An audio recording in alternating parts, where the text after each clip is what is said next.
भारत की राजनीति में चमत्कार शब्द बहुत छोटा है। कभी 60 सीट वाला प्रधानमंत्री बन गया, कभी एक वोट ने पूरी सरकार गिरा दी, और अब 2025 में वो सवाल फिर से उठ रहा है।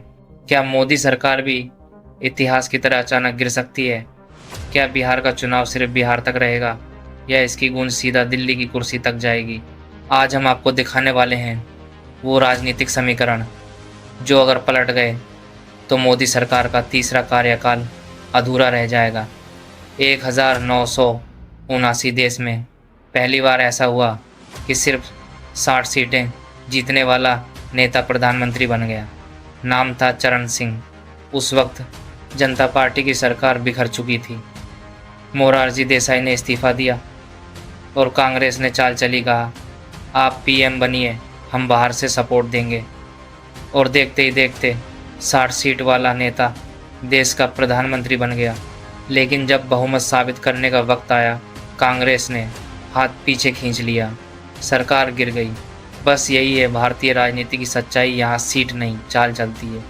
1999 में अटल बिहारी वाजपेयी की सरकार भी गिर गई। किसी घोटाले से नहीं, किसी आंदोलन से नहीं, बल्कि सिर्फ एक वोट से। इतना करिश्माई नेता, इतना लोकप्रिय प्रधानमंत्री, लेकिन सिर्फ एक वोट से गिर गई सरकार। इतिहास हमें बार बार सिखाता है कि राजनीति में ज़्यादा सीट कभी गारंटी नहीं होती।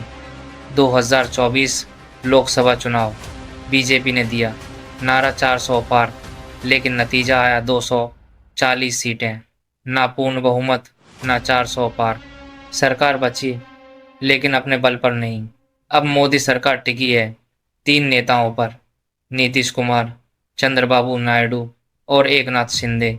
और इतिहास गवाह है, ये तीनों हमेशा वहीं जाते हैं जहां फ़ायदा हो। अब आते हैं बिहार पर। 2025 में बिहार में विधानसभा चुनाव होने वाले हैं।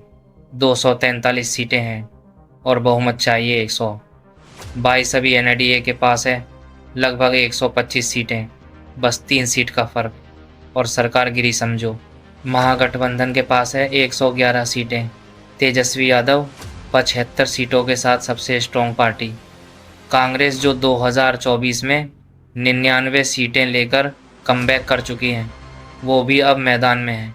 मतलब बस कुछ ही नंबरों का खेल, और नीतीश कुमार की पलटी सब कुछ बदल सकती है। अगर किसी को यू टर्न का बादशाह कहा जाए तो वो है नीतीश कुमार। 2013 बीजेपी छोड़ी, 2015 लालू यादव के साथ गए, 2017 वापस बीजेपी में लौट आए, 2022 फिर महागठबंधन में चले गए, और अब 2024 दोबारा बीजेपी के साथ। अब ज़रा सोचिए, ऐसे नेता अगर फिर पलटी मार दें तो न सिर्फ बिहार का बल्कि दिल्ली का खेल बदल जाएगा।